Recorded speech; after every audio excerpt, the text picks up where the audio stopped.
Dans cet exercice, on va étudier deux suites, une suite U de terme général UN, une suite V de terme général VN.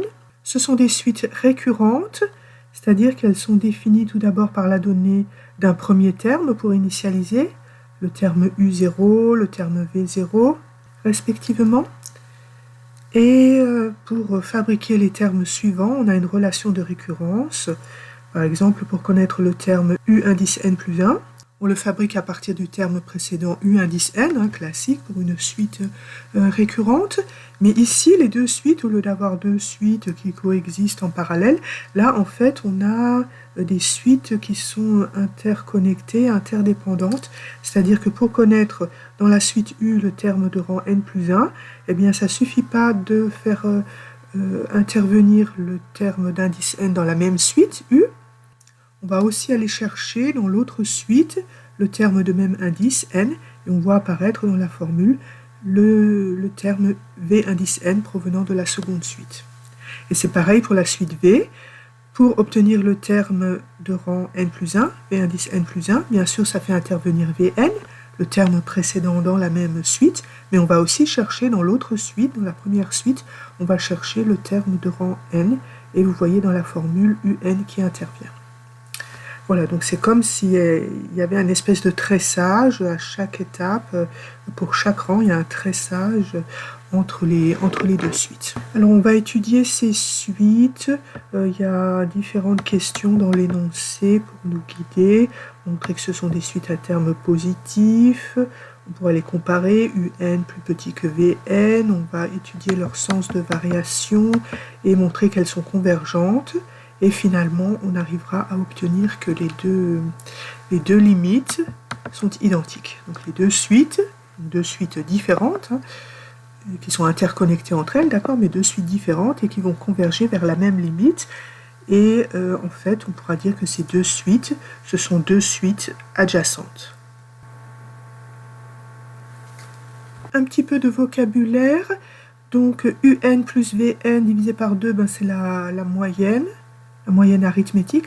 V indice N plus 1, c'est la moyenne arithmétique des deux termes d'indice N dans les deux suites. UN plus 1, c'est la moyenne géométrique des deux termes UN et VN. Et l'expression moyenne arithmético-géométrique, qu'est-ce que c'est? Eh bien, ça sert à désigner la limite qu'on obtient à la fin du processus, une fois qu'on a montré que ces deux suites sont convergentes et qu'elles convergent vers la même limite. Voilà, donc la limite qu'on va obtenir, c'est ça qu'on appelle la moyenne arithmético-géométrique de deux nombres. Et quels sont ces deux nombres?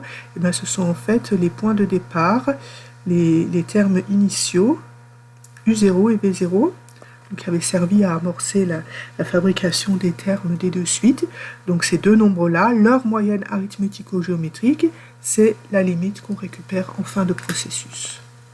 À la première question, on va montrer par récurrence que tous les termes des deux suites sont tous strictement positifs pour tous les indices N. Une démonstration par récurrence s'organise toujours en trois étapes. Tout d'abord, il y a l'étape d'initialisation, ensuite l'hypothèse de récurrence, et finalement la troisième étape où on montre que la propriété recherchée se propage d'un rang au rang suivant. À l'étape d'initialisation, il s'agit de contrôler que la propriété recherchée est vraie pour le premier indice.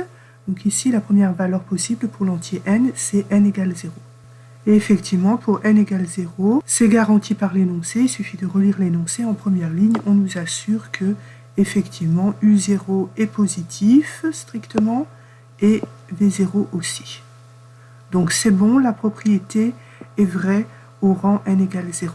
Pour l'hypothèse de récurrence, on va supposer la propriété vraie pour un certain indice. Donc supposons qu'il existe un certain rang k entier, tel que U indice k et V indice k soient strictement positifs.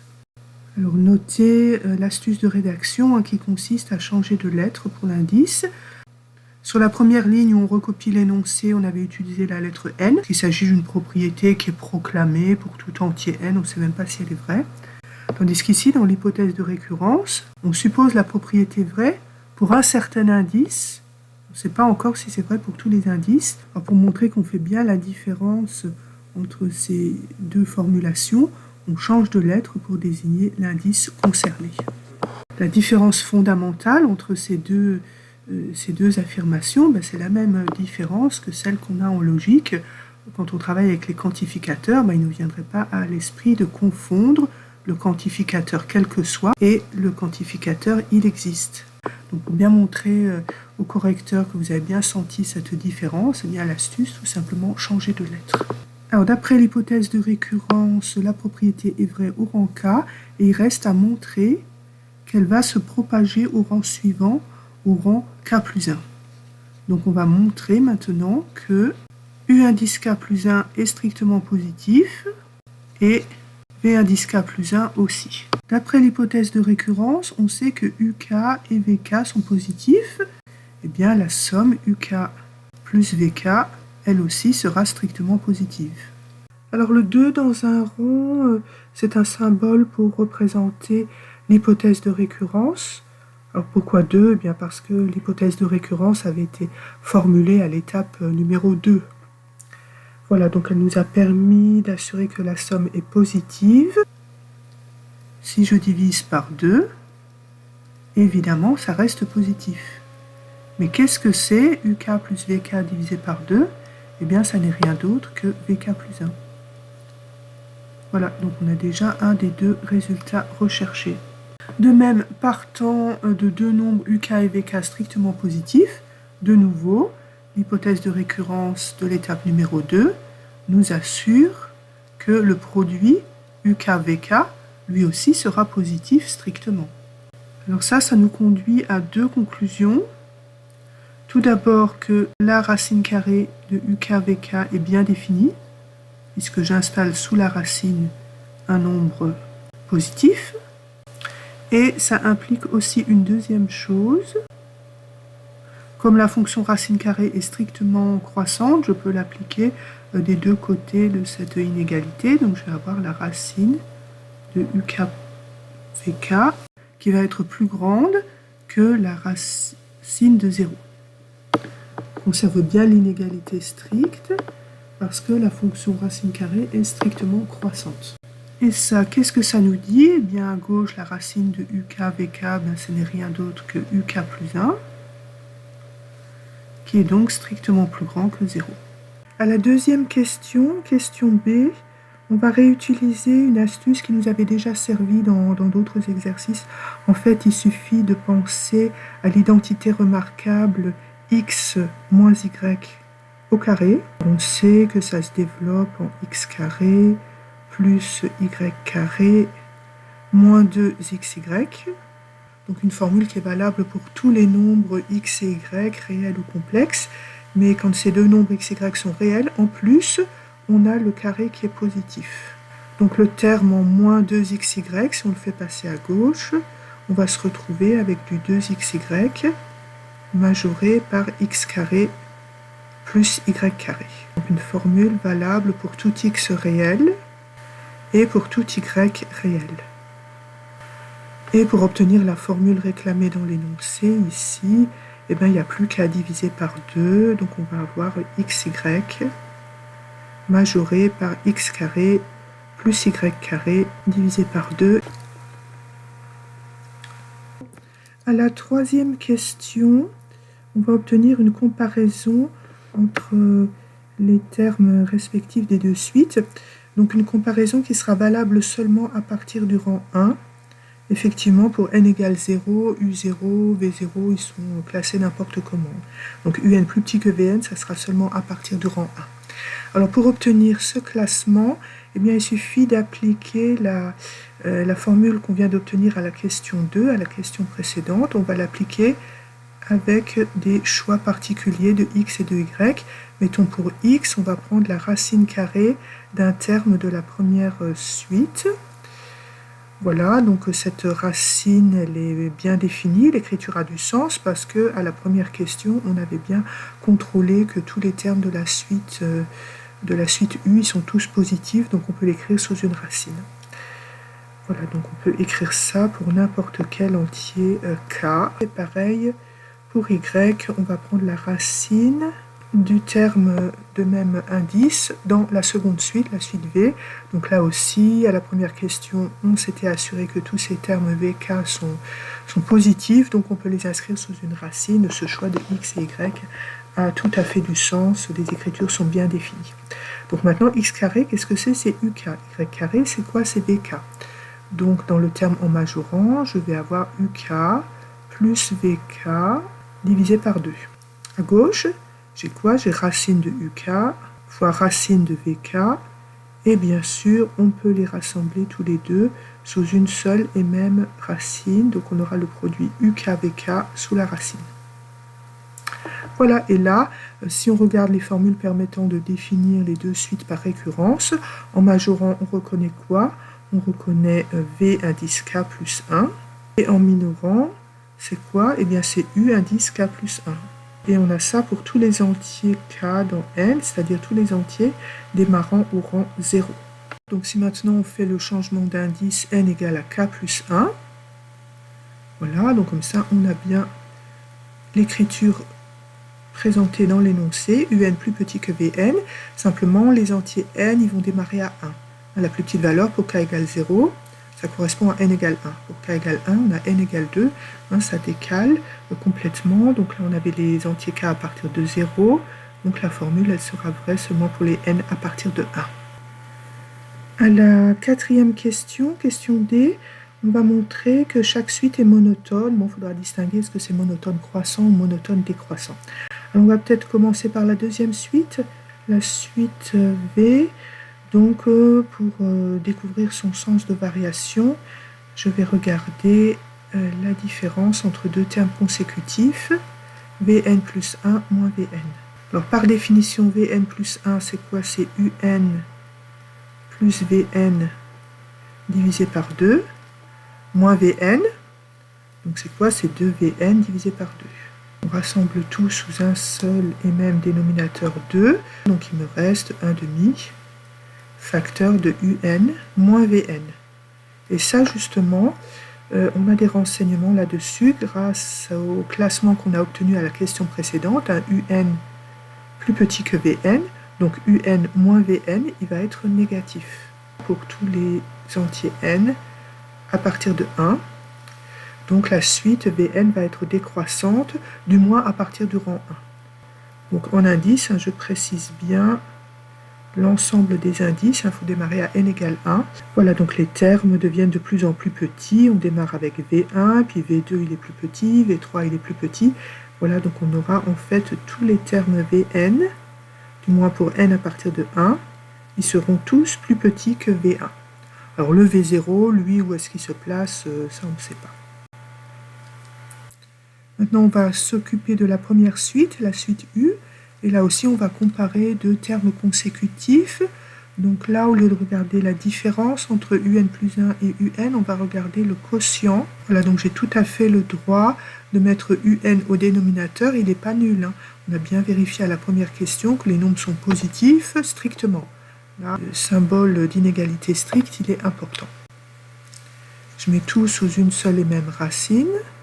Donc j'ai UN, Vn, divisé par Un carré. Donc sous la racine, je vais avoir Vn divisé par Un. Alors justement, à la question précédente, on avait un classement Un plus petit que Vn. Et là, sachant que Un est positif, dans cette inégalité, je peux diviser par Un. Vn divisé par Un, il va être supérieur à Un divisé par Un, c'est-à-dire 1. Voilà, donc ici, j'ai quelque chose qui est plus grand que 1. Puis la racine étant croissante, cette chose-là, ça va être plus grand que racine de 1, c'est-à-dire 1. Voilà, donc on se retrouve avec Un plus 1 divisé par Un supérieur ou égal à 1 pour tout n à partir de 1. Parce que ce classement, il n'était pas assuré pour n égale 0, il est assuré seulement à partir de n égale 1. Et puis, donc sachant que Un est positif, si je multiplie cette inégalité par Un à gauche, à droite, je vais avoir cette écriture. Voilà, donc on se rend compte que la suite de termes général UN, à condition d'exclure le premier terme U indice 0, voilà, donc on démarre au rang 1, eh bien elle va être croissante. C'est-à-dire qu'on a le premier terme U1 Après, il y a U2 qui est plus grand, U3 encore plus grand, donc on va avoir U1 qui va minorer tous les termes UN pour tout n à partir de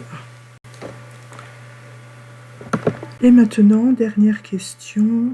Jusqu'à présent, n était fixé. Maintenant, on va faire tendre n vers plus l'infini pour voir est-ce que les suites convergent, qu'est-ce qu'on peut dire au niveau de leurs limites. Alors tout d'abord, on va récapituler déjà les résultats qu'on avait obtenus. Ça, c'était à la question C. Troisième question. Quatrième question, ce qu'on vient d'obtenir, c'est que Vn, elle est décroissante, donc majorée par son premier terme V1. Et Un, on a vu qu'elle était croissante à partir du rang 1, donc elle va être minorée par son premier terme. Donc si on regarde la première suite, la suite de termes général UN, on a montré qu'elle était croissante. Elle est aussi majorée par le nombre V1, bon peu importe la valeur du majorant, l'essentiel c'est qu'elle soit majorée. Donc forcément elle va être convergente. Notons sa limite, je ne sais pas, notons la L. La deuxième suite, la suite Vn, là aussi en démarrant au rang 1, on a vu qu'elle est décroissante. Et elle est minorée par le nombre U1, donc là aussi, je cite le minorant juste pour mémoire, la valeur exacte du minorant n'est pas très importante, l'essentiel c'est qu'elle soit minorée, et ça, décroissante, minorée, là aussi ça nous assure qu'elle converge. On va donner un nom à sa limite, je ne sais pas, mettons qu'on la note lambda. Pour l'instant, rien n'indique que ça soit la même limite que la limite de la suite précédente. Voilà, donc maintenant on va comparer les deux limites, L et lambda. Est-ce qu'elles seraient par hasard identiques? Donc pour ça, ce qu'on va faire, c'est faire un passage à la limite dans la relation de récurrence fournie par l'énoncé, là au début. Alors Vn, il tend vers lambda, quand n tend vers plus l'infini, donc Vn plus 1, ben lui aussi, il va tendre vers lambda. On a juste fait un décalage d'indice. C'est pas ça qui change la limite. Donc quand n tend vers plus l'infini, le comportement du terme à gauche, c'est très facile. À droite, on a Un qui tend vers L, Vn qui tend vers lambda, donc Un plus Vn, il va tendre vers L plus lambda. Donc tout ce terme-là, lui, il va tendre vers L plus lambda divisé par 2. Donc dans cette formule, ici, à gauche et à droite, on a deux écritures différentes, mais qui représentent un même terme. Ce terme, on a étudié son comportement quand n tend vers plus l'infini selon une certaine méthode à gauche, une autre méthode à droite, mais c'est toujours le même terme qui est considéré. Voilà, donc si on trouve deux expressions différentes pour la limite, pour ce même terme, ben, ces deux limites, elles doivent coïncider. On sait bien que lorsqu'une suite est convergente, il y a unicité de la limite. Donc lambda, la limite qu'on a trouvée à gauche, elle va coïncider avec la limite qu'on a trouvée à droite. Donc on a 2 lambda égale à L plus lambda. Donc si je fais passer ce lambda là ici à gauche, donc 2 lambda moins lambda égale à L. Donc on se retrouve bien avec lambda égale à L. Voilà, donc les deux suites ont la même limite. Et cette limite, c'est ça qu'on appelle la moyenne arithmético-géométrique des deux nombres U0 et V0 qui étaient fournis au départ.